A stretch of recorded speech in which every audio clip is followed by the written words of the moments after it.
In the deserts of southern Iraq, where silence weighs heavier than sand, there is a place where time moves differently. The wind here carries dust from civilizations that rose and fell and rose again, each one building on the ruins of what came before, each one forgetting a little more of what the previous ones knew. Beneath the windswept plains, beneath collapsed walls and eroded mounds, tens of thousands of clay fragments rest in darkness.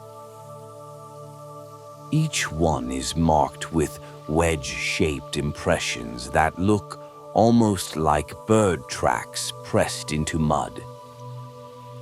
These marks are called cuneiform, and they contain the oldest continuous records of human thought we have ever found. But here is what makes them strange. They don't read like beginnings. When scholars first translated these ancient texts, they expected to find the clumsy first attempts of a primitive people learning to express themselves. Simple pictographs representing basic objects.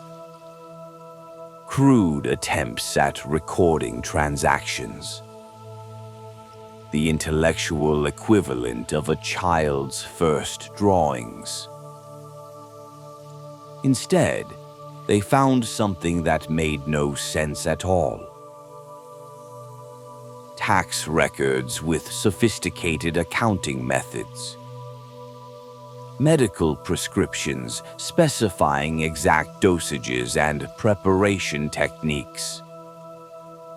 Astronomical observations tracking celestial movements with accuracy we didn't achieve again until the invention of the telescope. Legal contracts distinguishing between intentional and accidental harm. Hymns to gods whose names had been forgotten for 4,000 years.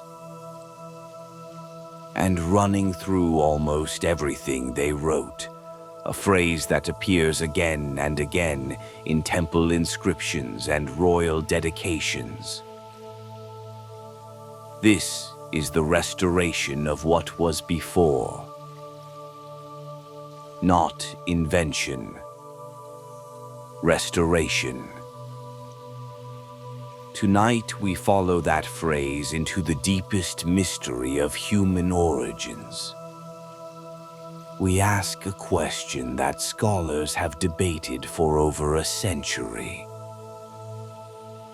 What if the Sumerians were telling the truth? What if they really did inherit their civilization from someone else? What if they were exactly what they claimed to be, not the inventors of human knowledge, but its preservers? The last scribes of a world that came before. Yes. The discovery didn't happen with fanfare. It happened with dust. In the late 1800s, European archaeologists working near the ancient site of Uruk began unearthing brick mounds that had baked under the Iraqi sun for 5,000 years. They were searching for treasure the way archaeologists often did in that era. Gold, statues, the kind of spectacular finds that filled museum galleries and made careers. What they found instead seemed almost worthless at first. Storage rooms filled with clay tablets. Thousands upon thousands of them, stacked and catalogued and deliberately preserved. Each one no larger than a paperback book. Each one covered in intricate script that no living person could read. The tablets were shipped to museums in London, Paris, and Berlin. And there they sat, in crates and storage rooms, waiting for someone to decipher them. It took decades. Scholars worked backward from later Babylonian and Assyrian texts, languages that were related to Sumerian the way Latin is related to the Romance languages. Slowly, painstakingly, the wedge-shaped symbols began to yield their meaning. And when they did, when the first complete translations emerged, something in our understanding of history began to crack. Because the Sumerians were not supposed to exist. Before these tablets were translated, scholars believed that civilization began with Egypt, with Babylon, with the cultures that left visible monuments and whose names survived in classical texts. The Sumerians had been completely forgotten, erased from human memory for nearly 2,000 years. Even the Babylonians who inherited their land and copied their texts had lost track of who the Sumerians actually were. And now here they were again, emerging from the sand with records that predated everything we thought we knew about human civilization. Records that raised questions we still cannot fully answer. To understand why the Sumerians present such a problem, you need to understand how civilizations are supposed to develop. History loves slow progressions. Stone tools leading to bronze. Simple shelters evolving into permanent dwellings. Pictographs gradually becoming alphabets. Villages growing into towns, towns into cities, cities into empires. We can see this progression clearly in Egypt. Archaeologists have traced Egyptian civilization backward through distinct phases. The Naqada periods show increasingly elaborate burials and early hieroglyphic experiments. Before that, simpler pottery and expanding trade networks. Further back, basic agricultural settlements. And beneath it all, primitive farmers with basic tools and seasonal camps. Each layer builds on the previous one. You can follow the thread of development like climbing down a ladder, rung by rung, until you reach the ground floor. The same pattern holds in China, in the Indus Valley, in Mesoamerica. Complexity emerges gradually from simplicity. Sophistication is earned through centuries of trial and error. But Sumer skips the rehearsal. It walks on stage already knowing its lines. Around 3500 BCE, seemingly overnight in archaeological terms, cities emerge across southern Mesopotamia. Not primitive settlements that slowly develop over millennia. Cities with urban planning, with monumental architecture, with advanced irrigation, with a mathematical system based on the number 60 that we still use to measure time and angles today. Their cuneiform script contains over 700 symbols in its earliest known form. Their temple complexes align precisely with celestial events. Their trade networks stretch from the Persian Gulf to the Mediterranean. This is not how civilizations are supposed to begin. Consider the city of Uruk. In its earliest substantial phase, around 3500 BCE, Uruk already covers over 250 hectares. That's roughly 600 acres. A city larger than most medieval European capitals. Its defensive walls run for nearly 10 kilometers. Constructed with millions of mud bricks that required quarrying, transport, standardized production, and coordinated labor involving thousands of workers. The mathematics alone is staggering. Building walls of that scale requires calculating volumes, managing supply chains, scheduling work crews, feeding workers, and maintaining the project across years or decades. This level of organization typically appears after centuries of smaller civic projects. Temples, granaries, modest fortifications.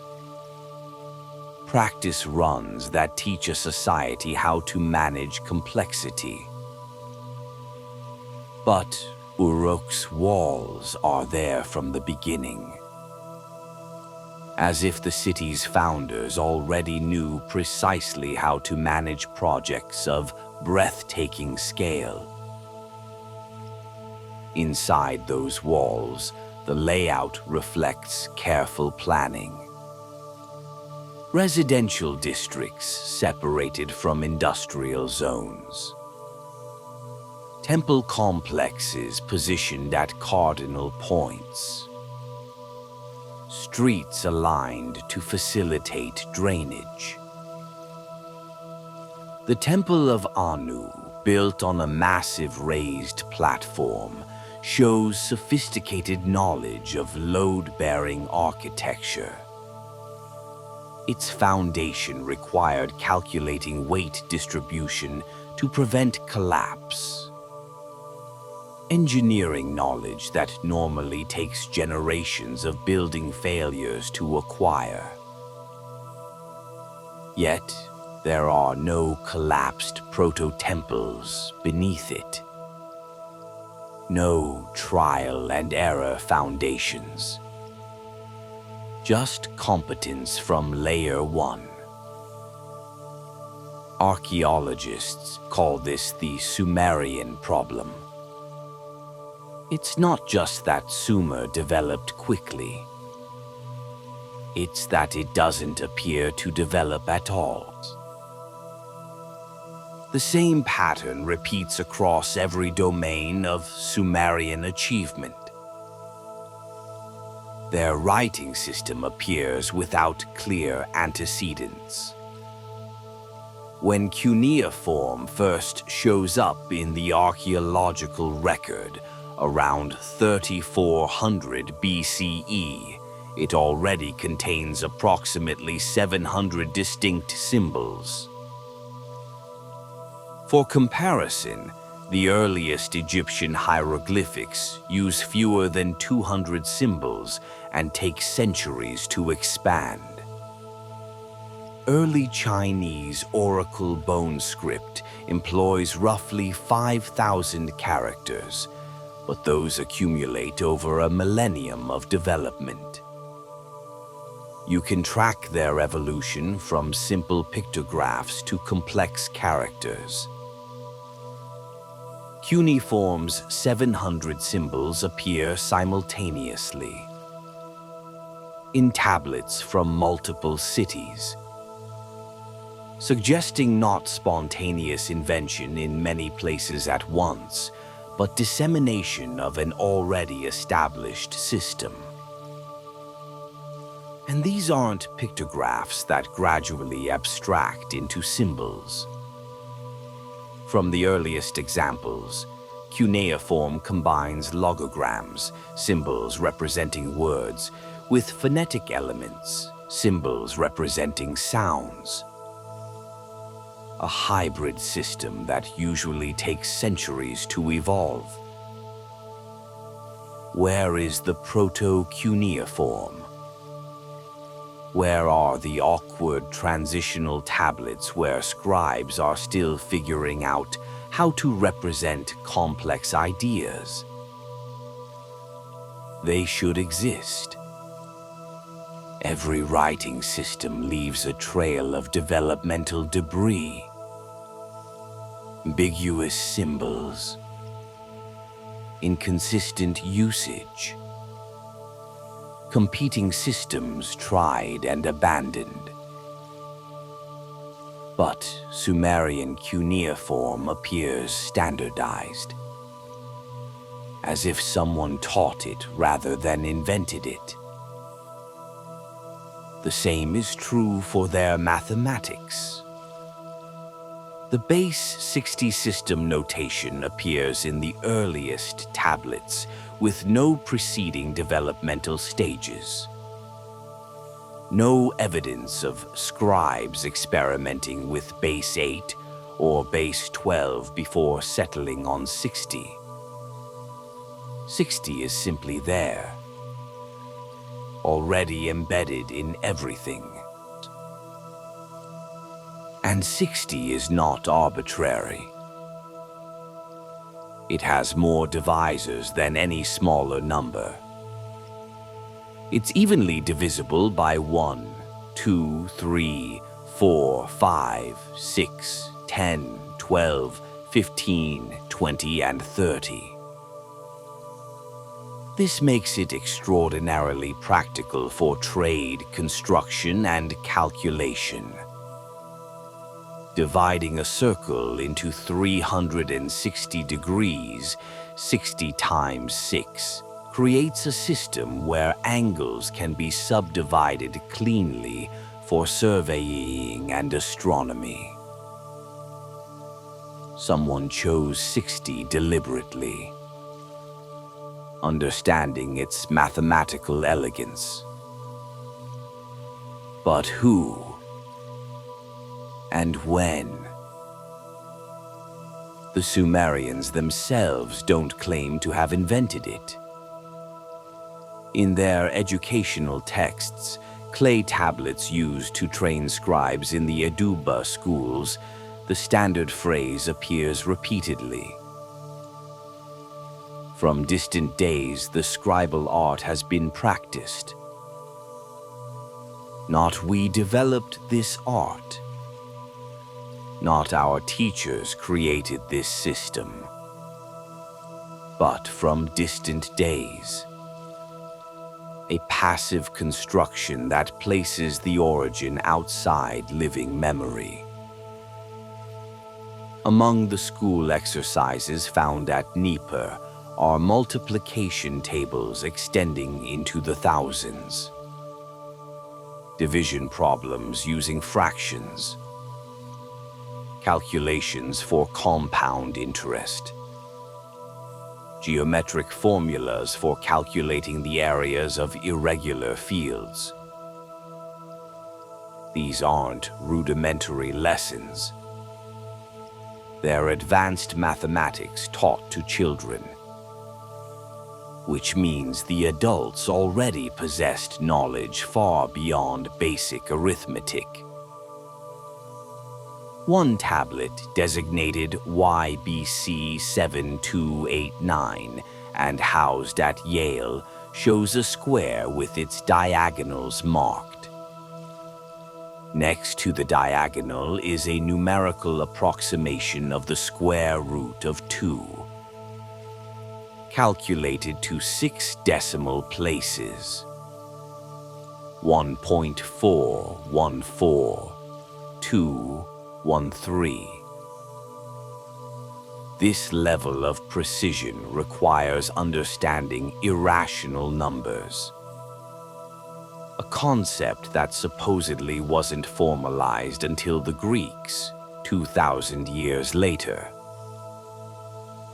Yet there it is, scratched into clay by a Sumerian student copying from an older exemplar.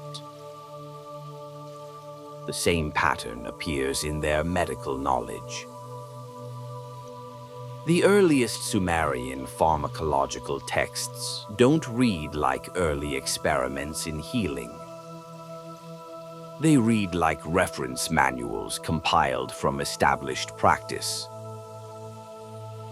A tablet from Nippur, dated to around 2100 BCE, contains over a dozen prescriptions using combinations of plants, minerals, and animal products. Time for respiratory infections. Willow bark, containing salicylic acid, the active ingredient in aspirin, for pain. Fermented grain mixtures for digestive ailments. The text specifies dosages, preparation methods, and expected outcomes with clinical precision. And here's what makes this remarkable. These remedies work. Modern pharmacology has confirmed that many Sumerian medicines contain biologically active compounds effective for their stated purposes. This knowledge doesn't emerge overnight. It requires generations of careful observation. Which plants help? Which harm? In what combinations? At what doses? Yet, the Sumerian medical corpus appears fully formed in its earliest attestations, as if documenting a tradition that was already ancient. Their metallurgy shows the same sophistication. By 3000 BCE, Sumerian smiths were producing bronze, an alloy of copper and tin that requires precise temperature control and ratio management. Too much tin and the metal becomes brittle. Too little and it doesn't harden properly. The optimal ratio is roughly 88% copper to 12% tin. Sumerian bronze consistently hits this ratio.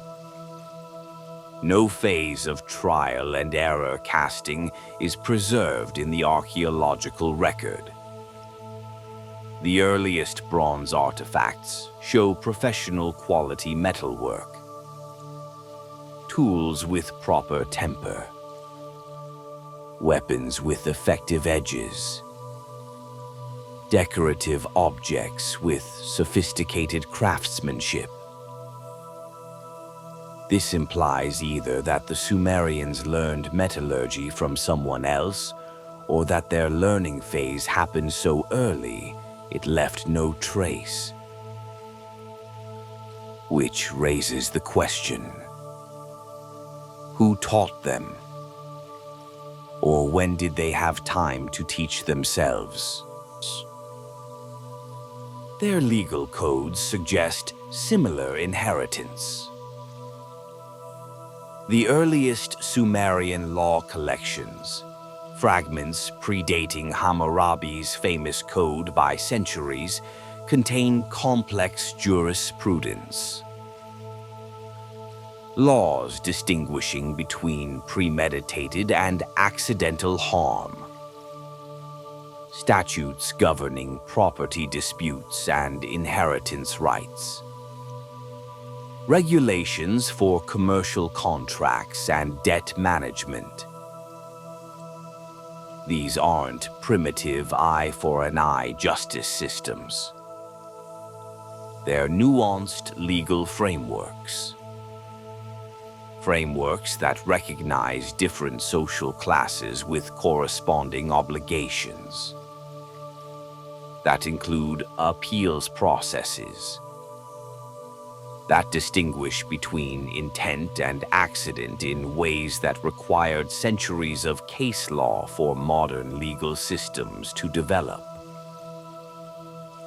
Legal systems this complex typically evolve through real disputes revealing gaps in existing rules. Edge cases that force refinement. Generations of judges encountering situations the original lawmakers never anticipated. Yet, Sumerian law appears comprehensive from its first attestations, as if the framers already anticipated the full spectrum of human conflict. In every civilization we've studied, sophistication arrives late. The hard-won fruit of centuries of incremental progress. In Sumer, sophistication arrives early, already ripe. Some scholars argue we simply haven't found the earlier stages yet. That erosion and flooding have hidden the gradual development beneath layers of silt.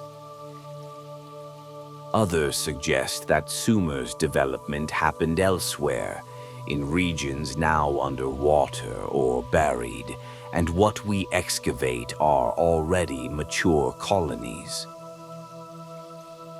But there's a third possibility. One the Sumerians themselves point to. That they inherited sophistication rather than developed it.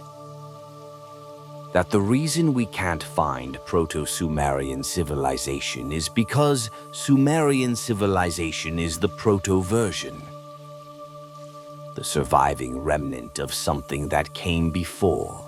Man. The Sumerians offer their own explanation for their origins. Written in their own hand. Preserved in tablets that have survived fire, flood, and the slow erosion of 5,000 years. After kingship descended from heaven, kingship was in Eridu.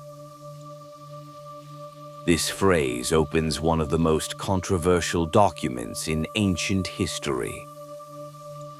A text known as the Sumerian King List.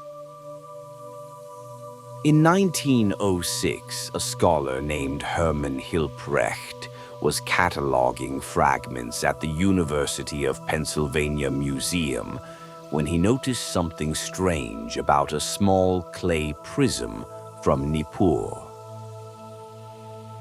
It wasn't a receipt or a hymn. It was a list. A chronological record of every king who had ever ruled Sumer, stretching back to the beginning of time itself.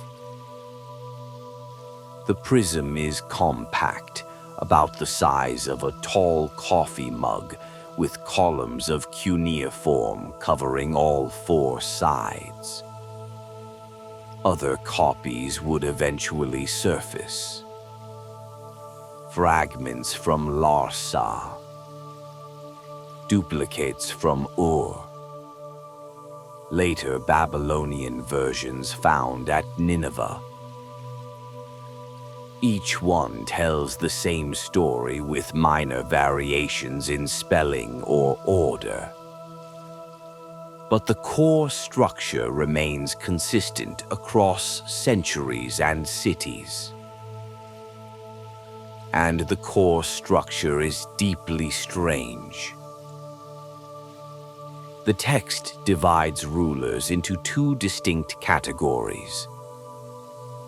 those who ruled before the Great Flood, and those who came after.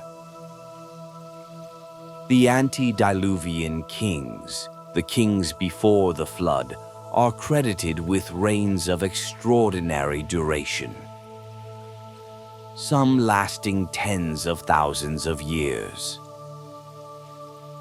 Alulim, the first king, ruled for 28,800 years. Alalgar for 36,000 years. Enmenluana for 43,200 years. 8 kings in total, with combined reigns totaling 241,200 years. And then abruptly the text pivots. The flood swept over. After the flood swept over, when kingship was lowered from heaven again, kingship was in Kish. Everything changes after that line. The post-flood kings rule for decades, maybe a century or two at most. Lengths that, while exaggerated, fall within the realm of human possibility.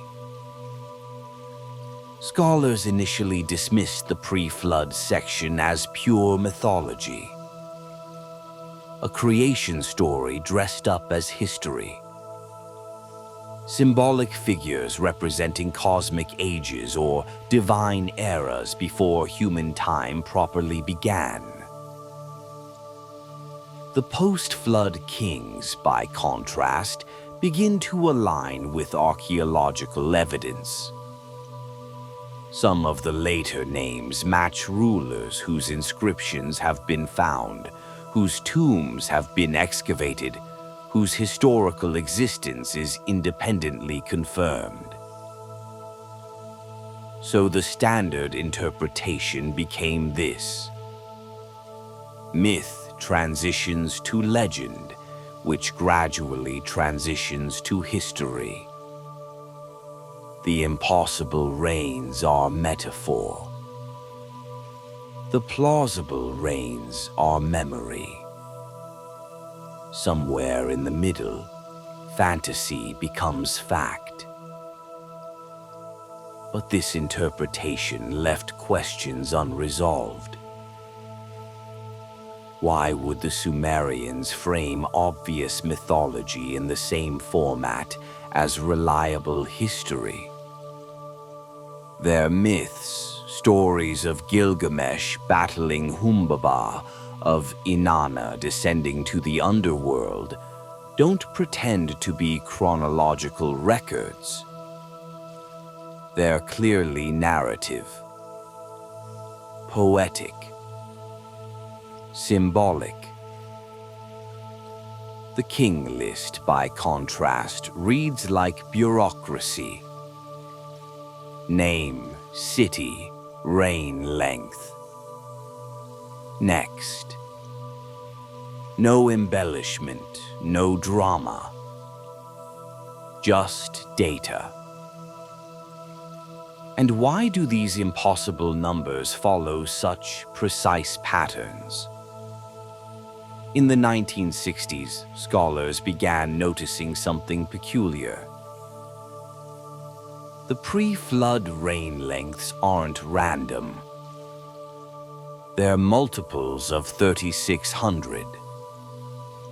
A number the Sumerians called a sar, one of their primary units for measuring vast time spans. Alulim's 28,800 years equals 8 sar. Alalgar's 36,000 years equals 10 sar. Enmenluana's 43,200 years equals 12 sar. This precision suggests encoding. When you see numbers that consistently hit mathematical benchmarks, you're not reading biography. You're reading calculation. The reigns might represent not individual lifespans, but cycles, epochs, astronomical periods measured in SAR units. Suddenly, the king list transforms from impossible history into possible chronology. The Sumerians were sophisticated astronomers. They tracked Venus, Jupiter, and Saturn with remarkable accuracy. They understood that celestial bodies move in predictable cycles.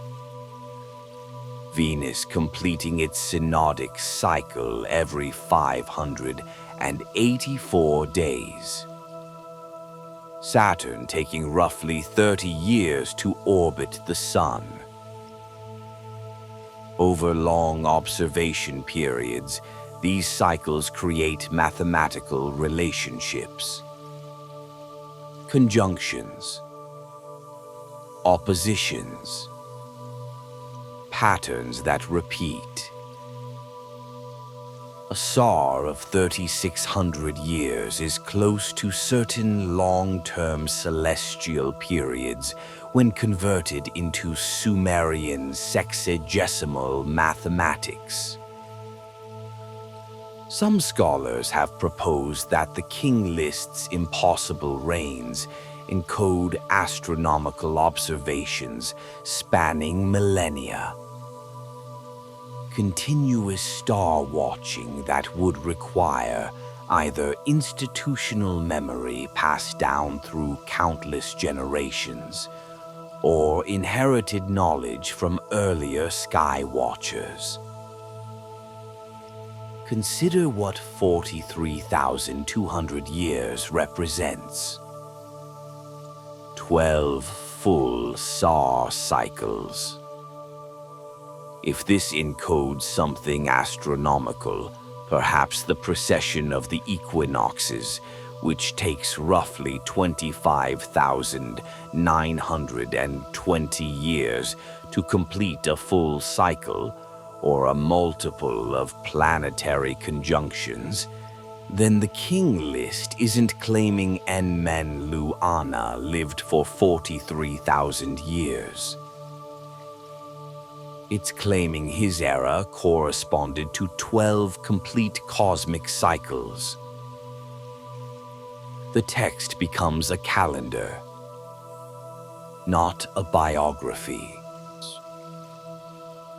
This reframing has profound implications.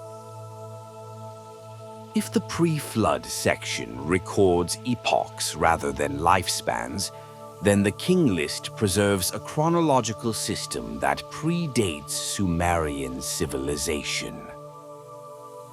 It suggests that someone, somewhere, was tracking cosmic time long enough to recognize these cycles, and that the Sumerians inherited this chronology rather than invented it. But here's where the king list becomes truly strange. The flood.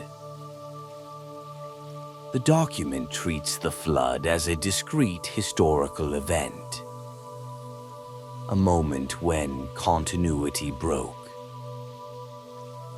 Everything before it follows one numerical system. The language of epochs and cosmic cycles. Everything after it follows another. The language of human kingship. Exaggerated but recognizable. After the flood swept over, when kingship was lowered from heaven again. That phrase, lowered from heaven again, echoes the opening line. Kingship descended from heaven the first time to Eridu before the flood. After the catastrophe, it descends again to Kish. The repetition suggests cyclical restoration.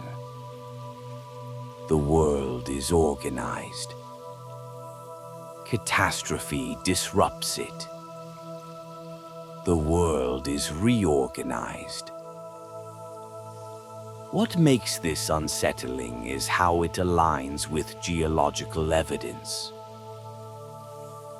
We know from excavations that a massive flood did strike Mesopotamia, depositing meters-thick layers of silt across an entire region.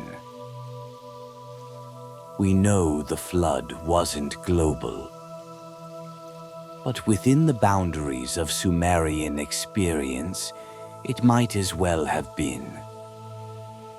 Every city they knew, every field they farmed, submerged under sudden water. The King List describes exactly this. A dividing event that separates two distinct periods. A before and an after. A world where kingship followed cosmic rhythms, and a world where kingship followed human ones. In the winter of 1929, an archaeologist named Leonard Woolley stood at the bottom of a trench that had taken his team months to dig. They were beneath the royal cemetery at Ur, hunting for the city's earliest occupation layers. The first modest settlements that would eventually grow into one of Sumer's great capitals. His workers had been pulling up pottery fragments, charcoal from ancient fires, stone tools. The expected debris of early habitation. Then, abruptly, the artifacts stopped. The diggers hit clean clay. Sterile. Uniform. No trace of human activity. Woolley assumed they'd reached virgin soil, the natural substrate beneath the city. He was about to call the excavation complete when he decided, more from thoroughness than expectation, to dig deeper. 2.5 meters down through that lifeless clay, the artifacts began again. Pottery, flint tools, charcoal. Beneath the flood layer lay another city, another culture, another world entirely. Something had buried it under 8 feet of water-deposited silt. And then, after the waters receded, a new civilization had built directly on top of the remains. Woolley called the trench profile a sandwich of history. Human occupation. Catastrophic flood. Human occupation. The middle layer wasn't gradual sedimentation from centuries of seasonal flooding. It was deposition from a single overwhelming event. Water moving with such force and volume that it scoured the landscape clean, leaving nothing but mud. When Woolley published his findings, he made a claim that generated headlines across the world. He had found evidence of the biblical flood. The comparison to Noah was dramatic, but the archaeology was sound. The flood layer at Ur dated to roughly 2900 to 3000 BCE. Precisely the period when the Sumerian king list describes kingship being lowered from heaven again after the waters swept over. The timing wasn't approximate. It was exact. But Ur wasn't the only site. At Shuruppak, the city where the Sumerian flood hero Ziusudra ruled according to myth, excavators found the same sterile clay layer, roughly 2 meters thick, separating earlier occupation from later rebuilding. At Kish, another major Sumerian city, the pattern repeated. Artifacts. Flood silt. Artifacts. At Eridu, where the king list claims kingship first descended, archaeologists uncovered evidence of abandonment and reconstruction following a major inundation event. Not every Sumerian site shows this layer. Some cities sit on higher ground that the waters never reached. Others were founded after the flood and carry no memory of what came before. But across the low-lying plains where the Tigris and Euphrates converge, the geological testimony is consistent. Around 2900 BCE, something catastrophic happened. The flood wasn't global. It didn't cover mountains or drown the entire earth. But within the boundaries of Mesopotamian experience, within the world the Sumerians knew, it was total. Every field, every village, every city along the river valleys, submerged. For people whose entire universe consisted of the land between two rivers, the flood was the end of the world. And then it wasn't the end. Because somehow people survived. And they rebuilt. And they remembered. Why? The Sumerian flood narrative doesn't exist in isolation. It appears everywhere. The Hebrew book of Genesis describes Noah building an ark to survive waters that cover the earth for 150 days. God warns him in advance. He brings animals, family, seeds. After the waters recede, humanity begins again with Noah's descendants. The details differ, but the structure remains. Warning, survival, rebuilding. Except Genesis wasn't the original telling. Older than the Hebrew scriptures by over 1,000 years, the Akkadian epic of Atrahasis describes the exact same event with striking parallels. In this version, the gods grow weary of humanity's noise and send a flood to wipe them out. But Enki, the god of wisdom, warns Atrahasis to build a boat. Atrahasis survives with his family and animals. When the waters subside, he makes sacrifice. And the gods, realizing their mistake, allow humanity to continue under new conditions. The Atrahasis text dates to around 1800 BCE, but it's copied from older Sumerian sources.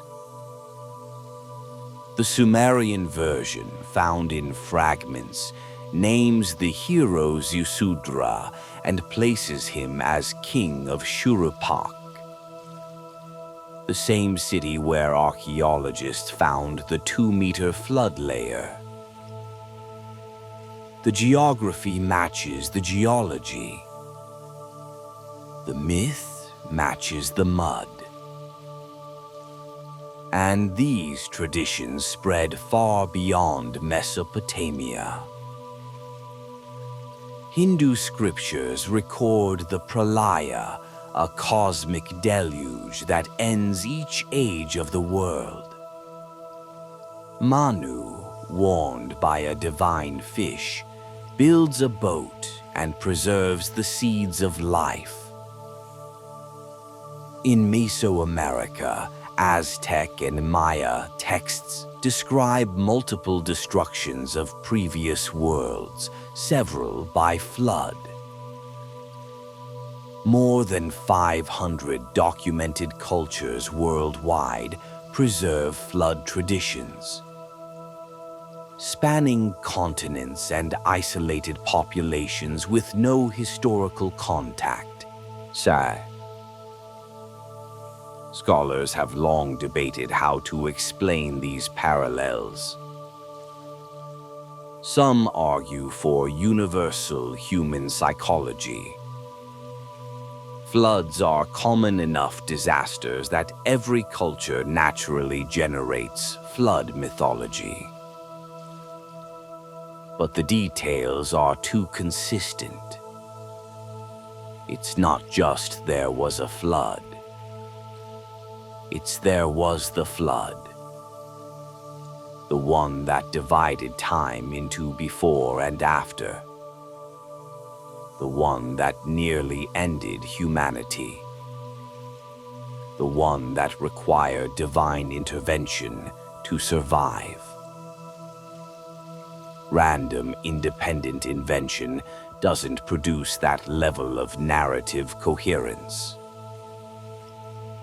Another possibility is that these stories preserve genuine memory of regional catastrophes. Mesopotamia had its flood around 2900 BCE. The Indus Valley experienced major flooding. The Mediterranean saw tsunamis from volcanic eruptions. Perhaps each culture documented its own disaster, and the stories later merged and migrated through trade routes. But there's a third option that the geology increasingly supports. Something widespread happened at the end of the last ice age. Between 12,000 and 10,000 BCE, massive ice sheets melted and sea levels rose over 100 meters worldwide. Coastal settlements, if they existed, drowned beneath what is now shallow seabed. Entire landscapes transformed. Ecosystems collapsed and reformed. If humans witnessed that transformation, if they carried stories of the time before the waters came, those memories might have persisted through oral tradition for thousands of years. Until writing finally captured them. By then, the original event had fractured into regional variants, adapted to local theologies, but retaining the core truth. Water came. The old world ended. Survivors rebuilt. The Sumerian version might be the oldest written testimony of that memory. The first culture with writing sophisticated enough to document what their ancestors remembered. If the flood destroyed an earlier civilization, how did any knowledge survive? How did the Sumerians possess mathematics, astronomy, and architectural sophistication that should have required centuries to develop? One answer might lie in the strangest aspect of Sumerian civilization: their language. Languages evolve the way rivers carve valleys. Gradually, visibly, leaving traces of every stage along the way. Latin transforms into Italian, Spanish, French, and Romanian over centuries of phonetic drift and grammatical simplification. We can track these changes through inscriptions, documents, and regional dialects. English descends from Old English, which evolved from Proto-Germanic, which emerged from Proto-Indo-European. We can trace that lineage back roughly 6,000 years by identifying shared vocabulary and similar grammar. This is how languages work.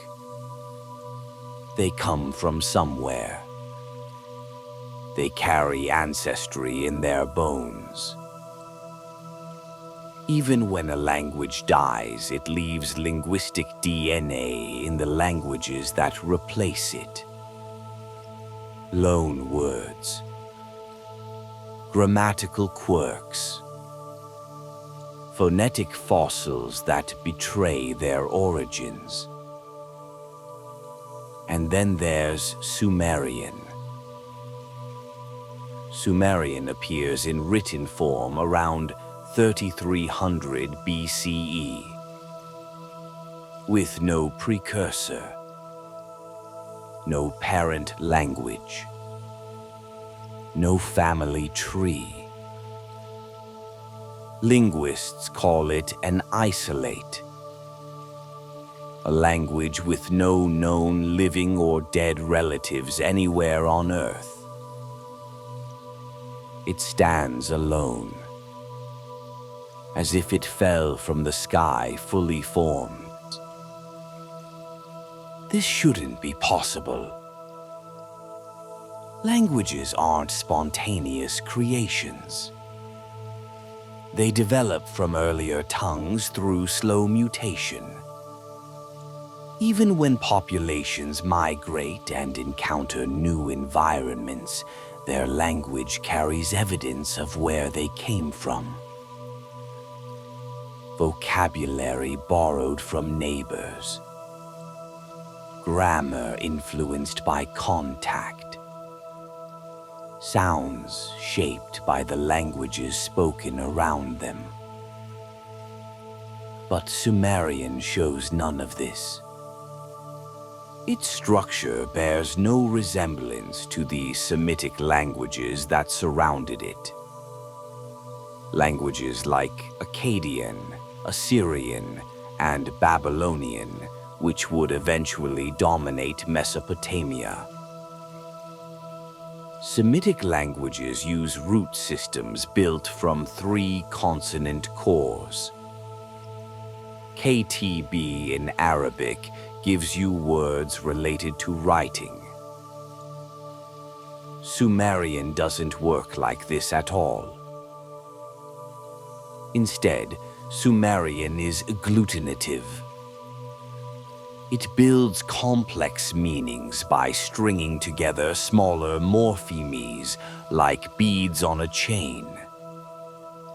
Prefixes, suffixes, and infixes attached to root words, modifying meaning and grammatical function. A single Sumerian word can contain what English would express in an entire sentence.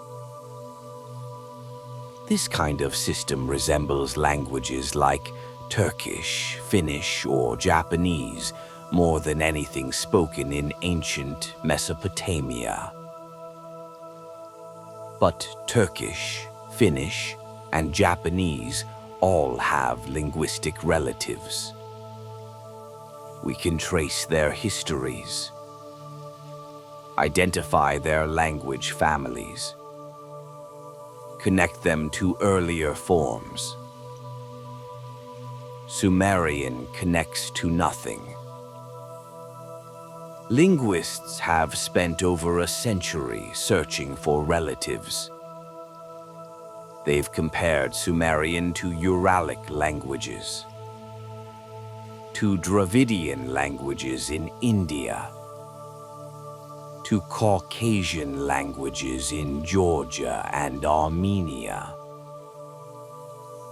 Every hypothesis hits dead ends. The vocabulary doesn't match. The grammar diverges. The phonetic patterns refuse to align. The only explanation linguists have settled on is that Sumerian represents the last survivor of a language family that went extinct. A linguistic lineage whose other branches disappeared without trace, leaving Sumerian isolated in time. But that raises an uncomfortable question. If Sumerians' relatives vanished, when did they vanish? And why is there no archaeological evidence of the people who spoke those related languages? Unless those people lived before the flood. The timing aligns disturbingly well. Sumerian appears in writing around 3300 BCE. The flood layers at Ur, Shurupayabdiak, and Kish date to roughly 2900 BCE. If Sumerian was already being spoken before the catastrophe, if it was the language of the cities buried beneath the flood silt, then its isolation makes sense. The disaster that deposited 2.5 meters of sterile clay also erased the linguistic context that would have made Sumerian comprehensible. We'd be looking at the last surviving dialect of a drowned language family. Linguists have noted peculiarities that suggest substrate influence. Traces of an older language affecting Sumerian structure. Some grammatical features don't fit cleanly into agglutinative patterns. Certain word orders seem borrowed. Specific phonetic quirks appear inconsistent with the rest of the language. It's as if Sumerian itself is a hybrid. A language that absorbed elements from an earlier tongue, preserving fossilized structures whose origins are now lost. If Sumerian shows substrate influence, what was the substrate? What earlier language left its fingerprints in Sumerian grammar? We'll never know. Because whatever it was, it's gone. What we do know is that Sumerian didn't die easily. Even after Akkadian, a Semitic language brought by new populations, became the dominant spoken language of Mesopotamia around 2500 BCE, Sumerian persisted. Scribes continued learning it in schools. Priests continued using it in temples. For over 1,000 years, Sumerian and Akkadian coexisted. Akkadian for daily life, Sumerian for scholarship and ritual. By 2000 AD, Sumerian had stopped being anyone's native language. No children learned it at home. Yet it remained essential. Babylonian kings commissioned Sumerian inscriptions to legitimize their rule.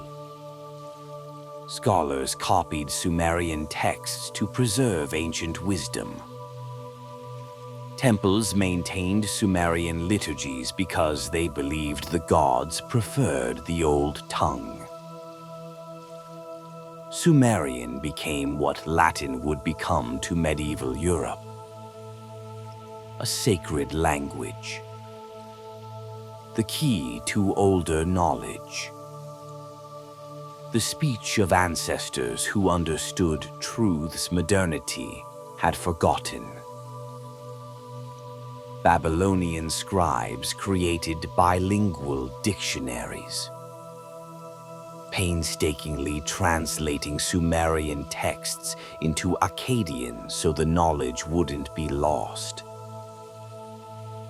They treated Sumerian with reverence, as though its words held power that transcended mere communication.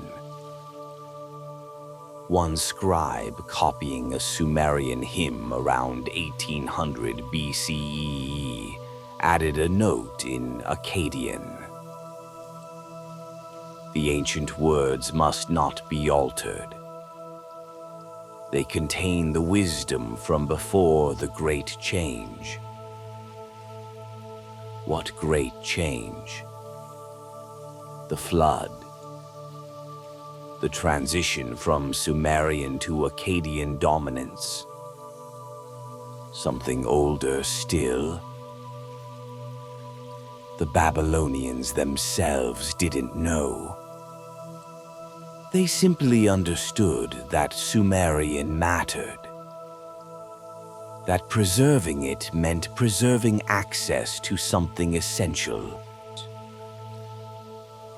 Even as their own language evolved and their empire expanded, the Babylonians kept Sumerian alive.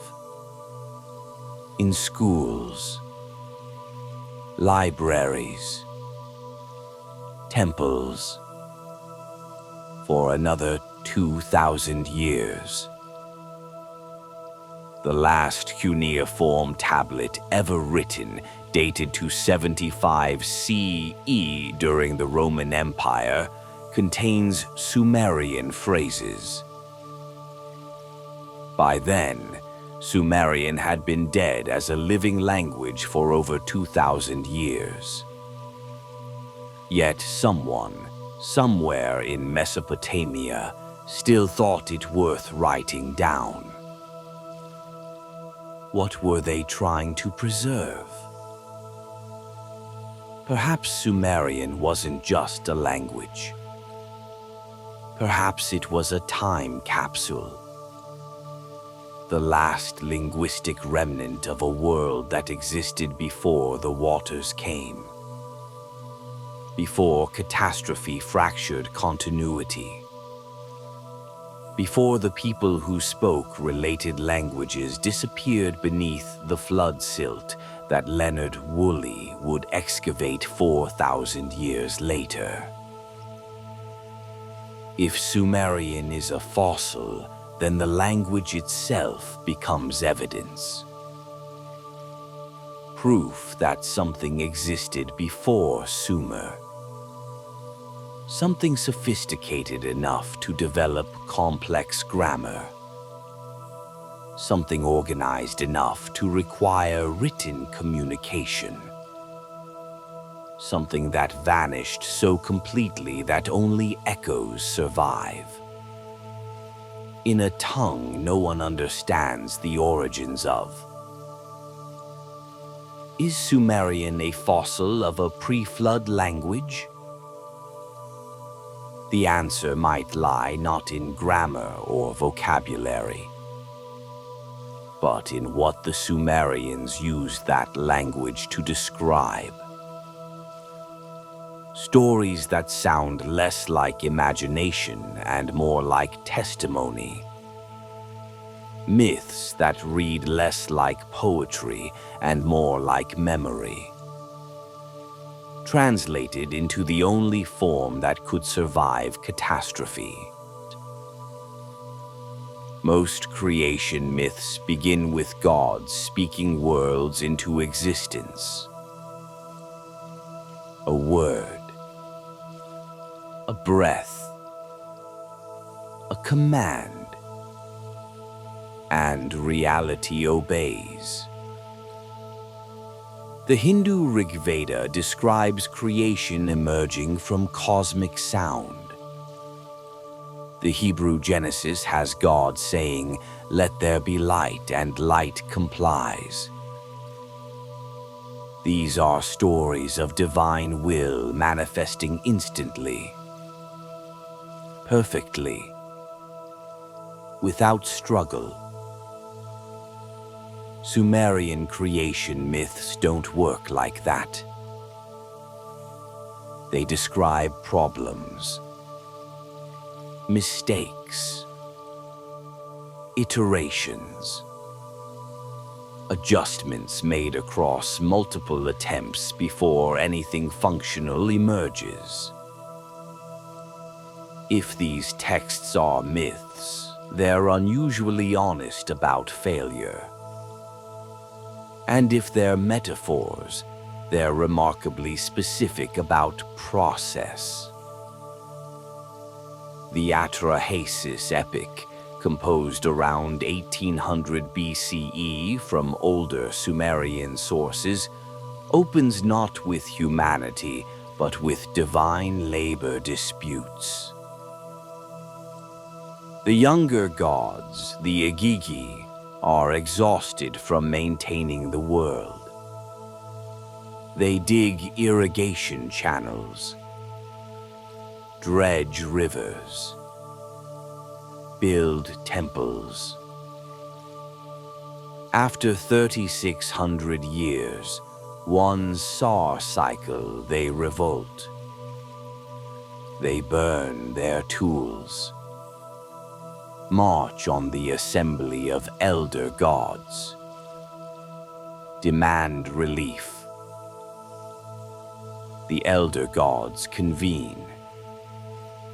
They need workers, but they can't force divine beings to labor eternally.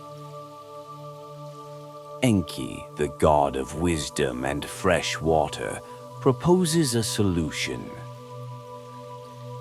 Let a birth goddess create offspring.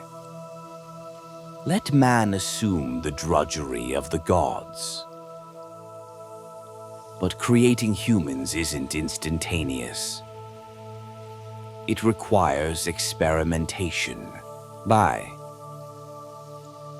The goddess Nintu, also called Belet Ili, Lady of the Gods, collaborates with Enki to fashion the first prototype.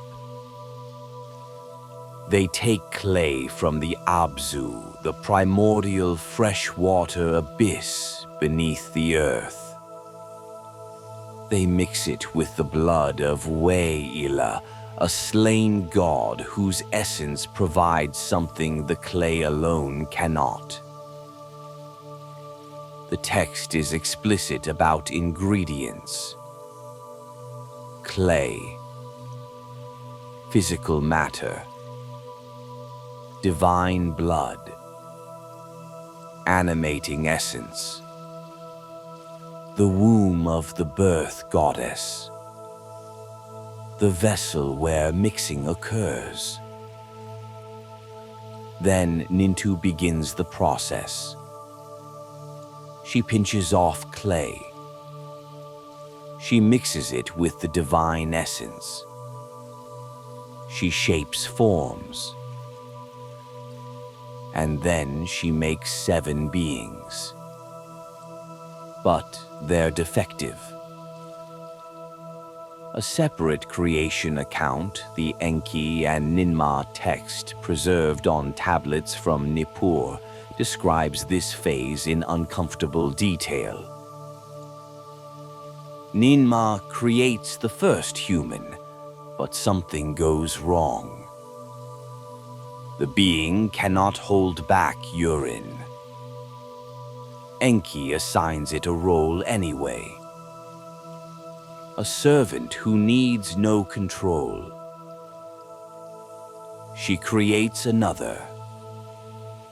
This one cannot close its mouth, cannot speak clearly. Enki gives it a job as a musician. No speech required. A third has poor eyesight. Enki assigns tasks that don't need vision. A fourth has paralyzed hands. Again, Enki finds a function. The text continues through multiple flawed prototypes.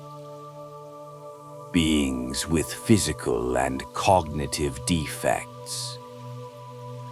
Each one given specialized roles based on their limitations. It reads less like divine poetry and more like a clinical record. Attempt. Defect. Adaptation. Next attempt.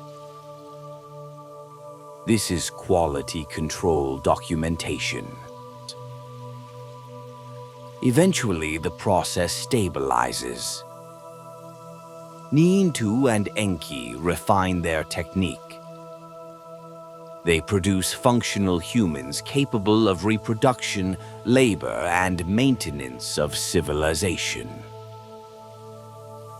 The text describes 14 birth goddesses, 7 creating males, 7 creating females, establishing reproductive populations rather than a single breeding pair.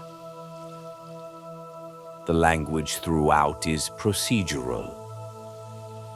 The gods don't wave hands and speak humans into existence. They mix, shape, test,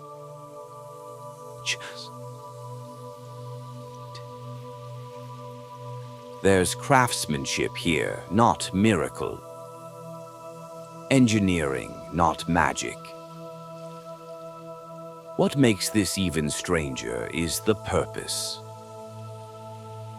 Humans aren't created for companionship, moral testing, or worship. At least not initially. They're created to work. To dig canals, to maintain temples, to perform the agricultural and infrastructural labor the gods find tedious. Let man bear the yoke. Let him carry the basket of the gods. This isn't theological poetry about humanity's sacred purpose. It's a job description. And the divine essence mixed into the clay. The text calls it Temu, a word that can mean intelligence, consciousness, understanding.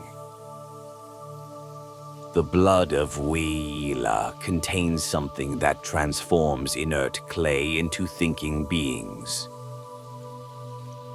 The myth doesn't explain what Temu is biologically, but it treats it as a transferable substance, something that can be mixed, shared, inherited, soul.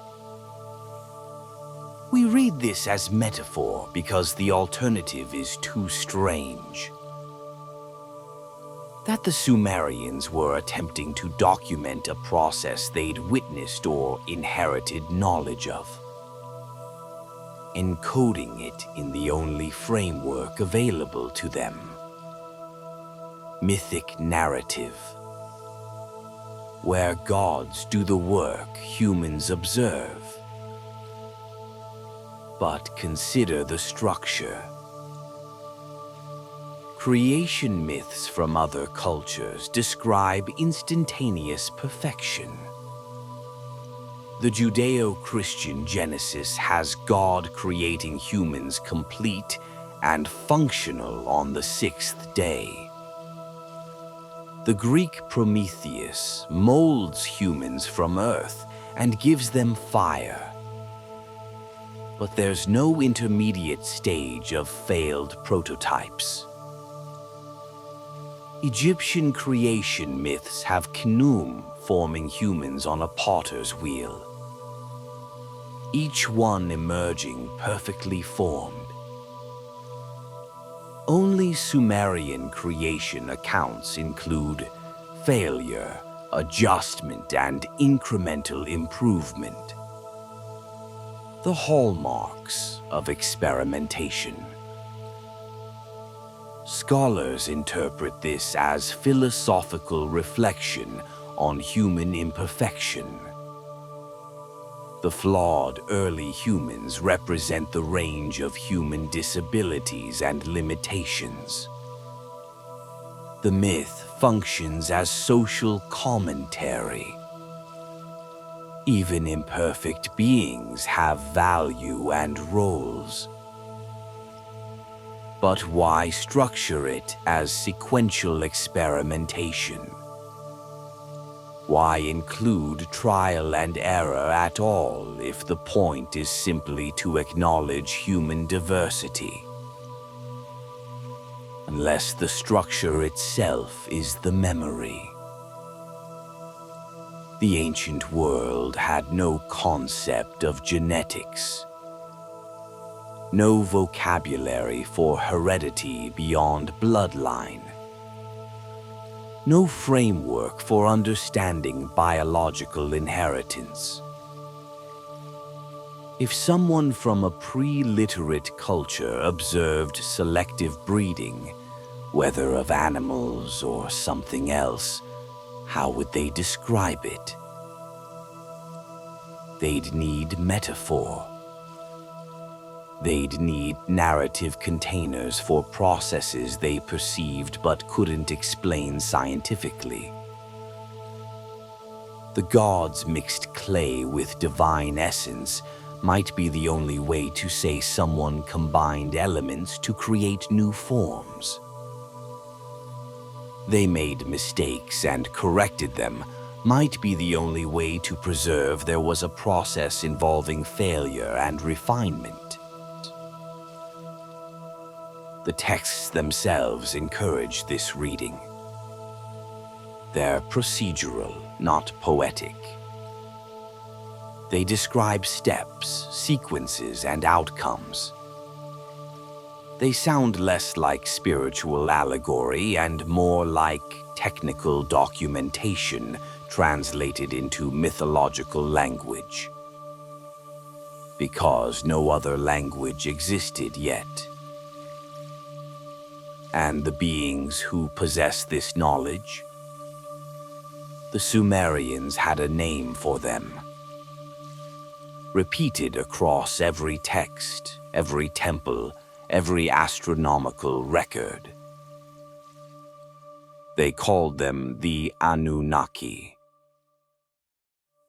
In a cylinder seal from Ur, dated to around 2600 BCE, 7 figures sit in judgment. They're arranged in formal hierarchy, robed and bearded, holding symbols of authority. Above them, a single line of cuneiform identifies them. The Anunnaki, the great gods who decree fate. They appear across thousands of texts, carved into temple walls, pressed into clay tablets, invoked in hymns and legal formulas. They're not abstract cosmic forces. They have names, genealogies, responsibilities, relationships. They argue, compete, form alliances, and occasionally make catastrophic mistakes. They're portrayed as but rulers who once walked among humans. The Sumerian term Anunnaki breaks down linguistically as Anunnaki, offspring of Anu, the sky god who presides over the divine assembly. They function as the administrative tier of the cosmos, judges who determine destinies, lawgivers who establish order, managers who oversee the operation of the world. But their roles aren't vague or symbolic. The texts assign them specific portfolios. Enki, chief among the Anunnaki, governs freshwater, wisdom, and craftsmanship. He teaches humans irrigation, mathematics, and writing. Enlil controls wind, storms, and agriculture. He determines when crops succeed or fail. Inanna commands war, love, and the movements of Venus. Utu presides over justice and the sun's daily course. Ninhursa oversees birth and the fertility of the land. These aren't distant, unreachable deities. They're active participants in Sumerian life, credited with establishing cities, introducing technologies, instructing humanity in the arts of civilization. One hymn from Nippur states, Enki placed in order the divine decrees. He made the earth produce. He spread the pickaxe and the basket. He laid the foundations for the settlements. Not symbolic foundations. Actual infrastructure. Pickaxes and baskets aren't metaphors. They're tools. The text describes Enki teaching humans how to dig, how to carry, how to build. Another tablet records Enlil's gift to humanity. Enlil brought forth the seed of the land from the earth. He organized the work of plowing and sowing. He set the cattle pens and sheepfolds in order. Again, practical instruction. Animal husbandry. Agriculture. The skills necessary for settled civilization. What makes the Anunnaki strange is how they're portrayed. They're powerful, yes, but not omnipotent. They grow tired. They make errors. They need help. They convene councils to debate decisions. They eat and drink, experience love and jealousy, form grudges and reconcile. In the creation myths, they grow exhausted from maintaining the world and create humans to share the burden. In the flood narratives, they regret their decision to destroy humanity and mourn the loss. They're not transcendent beings operating outside time. They're embedded within it, subject to consequence and limitation. This has led some scholars to propose a controversial interpretation: that the Anunnaki weren't purely mythological, but represented something historical. Perhaps ancestral elites, pre-flood leaders, or a ruling class whose memory was preserved and gradually elevated into divine status over centuries of retelling. Ancestor deification is common across cultures. The Romans declared emperors divine after death. The Chinese venerated imperial ancestors as godlike figures. Egyptian pharaohs were considered living gods. If the Anunnaki were originally revered ancestors, survivors of the pre-flood world perhaps, who preserved crucial knowledge, they could have been mythologized into gods as memory faded and distance increased. The structure of Sumerian theology supports this reading. Unlike monotheistic systems where God exists outside creation, the Anunnaki inhabit the world. They live in temples, physical structures requiring maintenance. They consume food offerings brought by worshippers. They have offspring who intermarry with humans, producing hybrid lineages. The Sumerian king list describes certain early kings as children of divine parents, human mothers, Anunnaki fathers.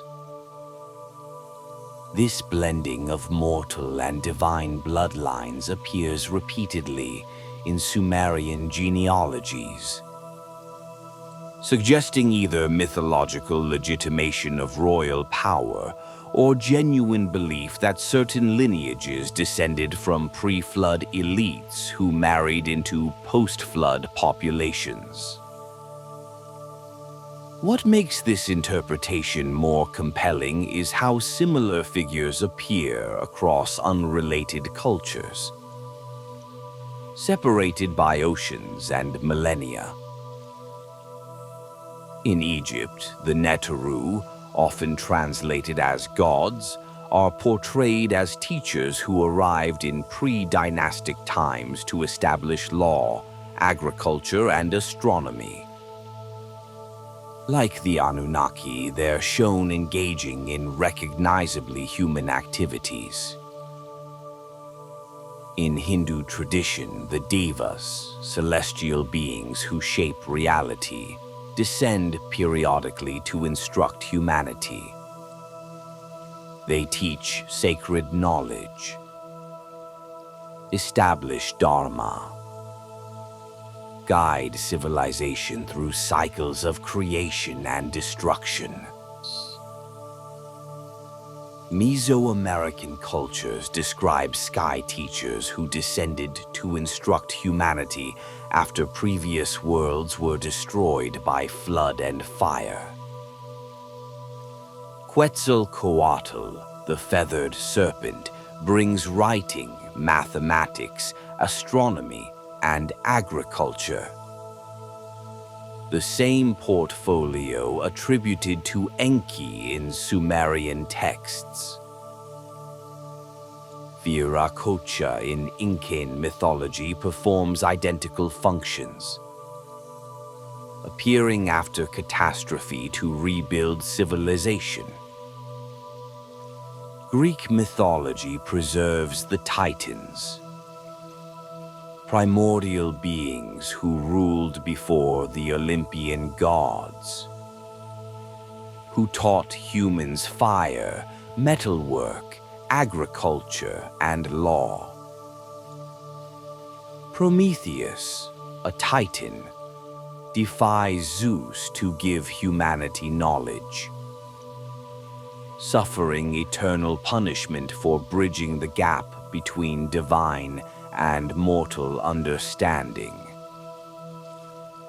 Early Jewish texts mention the Watchers, angels who descended to earth, intermarried with humans, and taught forbidden knowledge, metalworking, cosmetics, astrology, warfare. The Book of Enoch describes them explicitly as teachers, providing humanity with skills that accelerated civilization but also corrupted it. These parallels are striking, not because the stories are identical, but because the narrative structure repeats. Advanced beings descend from elsewhere, interact with humanity, provide knowledge that enables civilization, then either depart or are removed by catastrophe or divine intervention. Independent invention should produce more variation. If every culture spontaneously generated sky teacher myths, we'd expect wildly different details. Some would be animals. Some would be elemental forces. Some wouldn't be teachers at all, but tricksters or destroyers. Instead, the pattern holds. Anthropomorphic figures with knowledge arrive from above or beyond. Establish civilization's foundations, then fade into myth. Scholars traditionally explain this through diffusion theory. One original myth spread through trade routes, adapting to local cultures.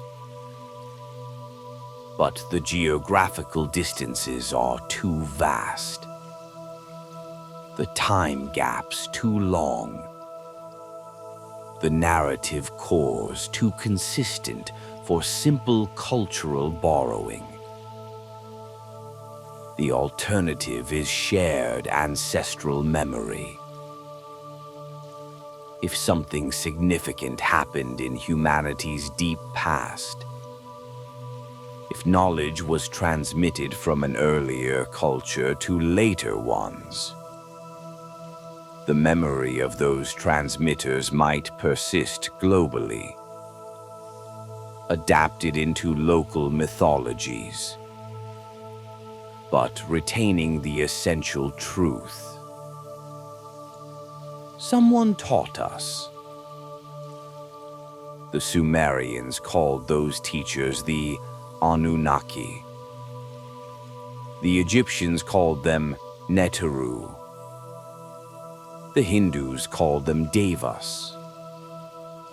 The Mesoamericans called them sky serpents.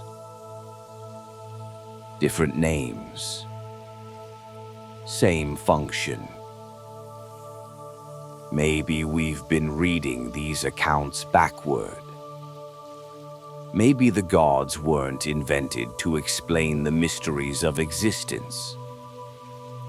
Maybe they were invented to preserve the memory of people who did explain those mysteries.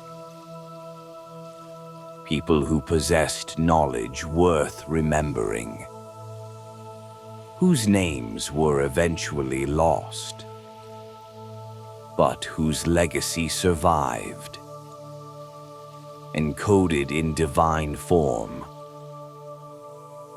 The Anunnaki in this reading become testimony. The Sumerian attempt to document who taught them, who gave them the knowledge that appeared too sophisticated to have developed locally, who they remembered as bringers of civilization rather than its creators. Let us gather the threads we have followed tonight. A civilization that appears fully formed, with no developmental stages. Cities, mathematics, astronomy, law, and medicine emerging simultaneously, as if unpacked from storage rather than invented from scratch. A king list that encodes astronomical cycles in reigns no human could survive, preserving chronology in the only format that could survive catastrophe. Numbers and names that later scribes would copy faithfully, even when they no longer understood what the numbers meant. A flood that actually came, depositing meters of sterile silt across every city the Sumerians knew, dividing history into before and after. A language that appears without ancestry, without relatives, without the gradual evolution that defines every other tongue we've studied.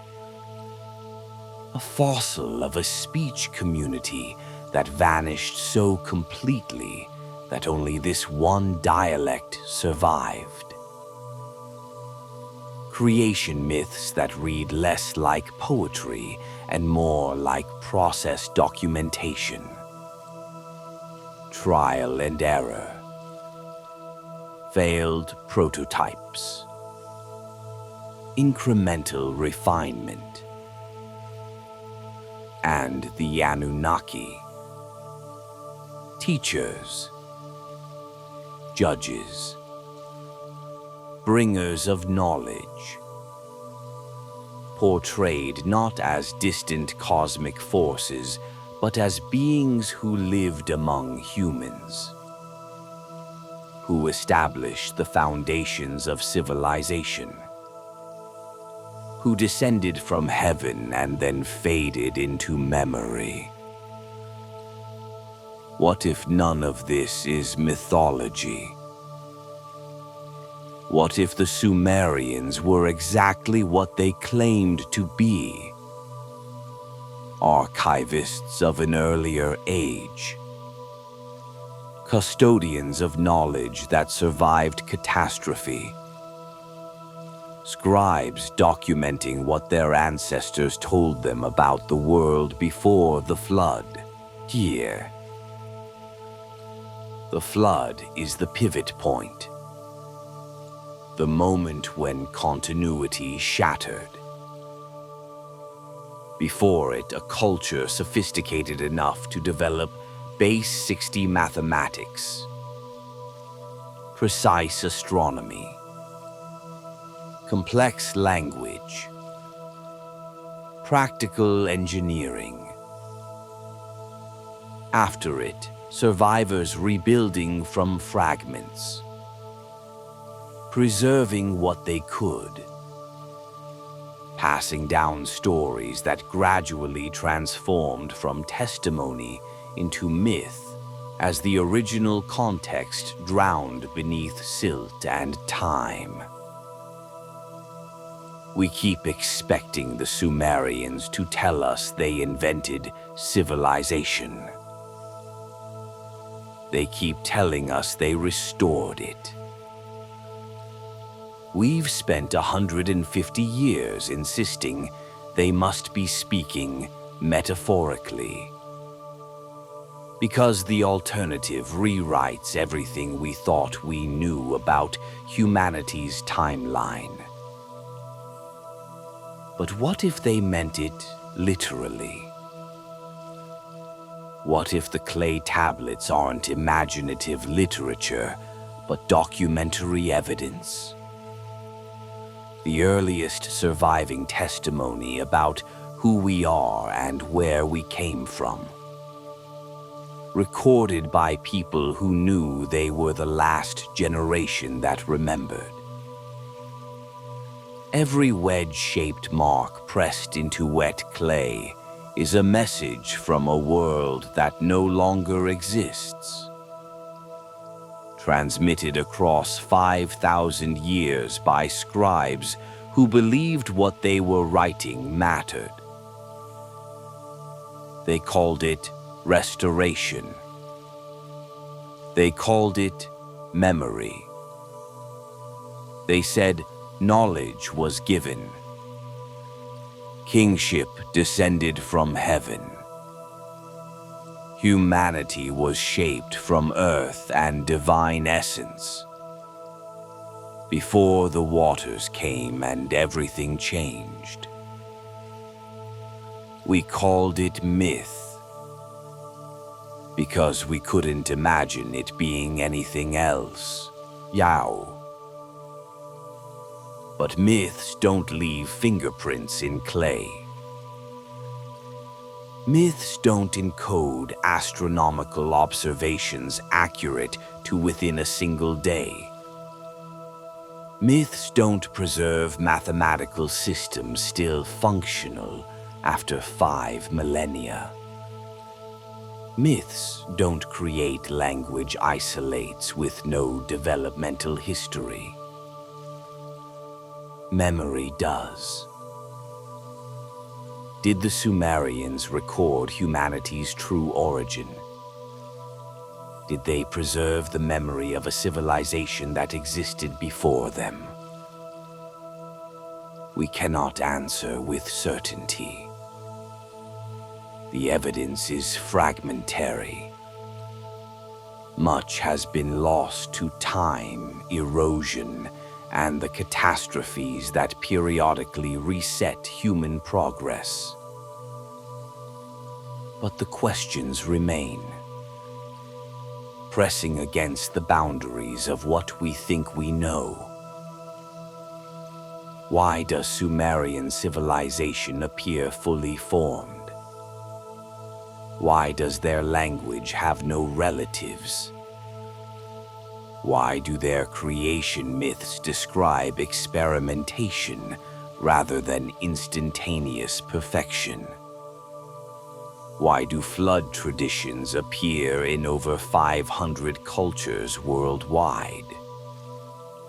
Why do teacher beings with identical functions appear across unconnected civilizations? These questions don't have comfortable answers. They suggest that human history is longer and more complex than our textbooks acknowledge. That civilizations have risen and fallen before. That knowledge has been gained, lost, and partially recovered across cycles of catastrophe and renewal. The Sumerians may have been one link in a chain that stretches further back than we can see. Inheritors of fragments, preservers of echoes, the last scribes of a world we have forgotten. The desert wind still moves across the ruins of Eridu, carrying grains of ancient mud brick into the Iraqi sky. Beneath the sand, clay tablets wait. Thousands more, still unexcavated. Stories still unread. Testimonies still silent. And somewhere in the darkness of museum archives, those fingerprints remain. The pulse of a scribe who lived 5,000 years ago, frozen in clay, reaching across time to tell us something we've forgotten how to hear. They weren't writing myths. They were writing memory. This is the restoration of what was before.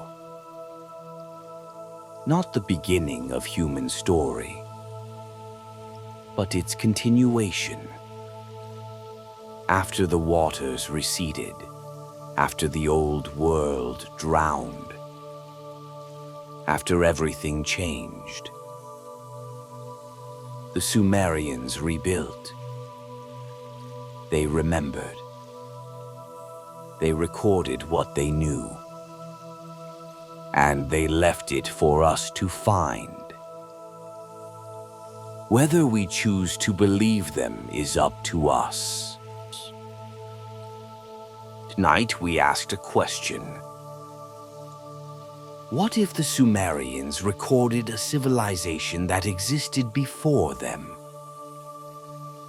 We followed the evidence through archaeological anomalies and flood layers, through a language without ancestors, through creation myths that read like technical documentation, through global traditions that all remember the same catastrophe. We cannot prove the Sumerians inherited their civilization from a drowned predecessor, but we cannot easily dismiss it either. The evidence accumulates. The patterns repeat. The questions multiply. Somewhere beneath the sand of southern Iraq, the clay remembers what we've forgotten. That the people who first taught us to write believed they were writing something down, not making something up. They believed they were preserving, restoring, carrying forward from distant days. They saw themselves as the inheritors of a legacy that preceded them, one interrupted by catastrophe, dimmed by time, but not entirely lost. Maybe it's time we started listening. This has been an exploration of ancient mysteries, a journey into the questions that history leaves unanswered. Rest well tonight, and dream of the world before the flood, when kingship first descended from heaven, and the clay was still wet beneath the scribe's hands. Good night.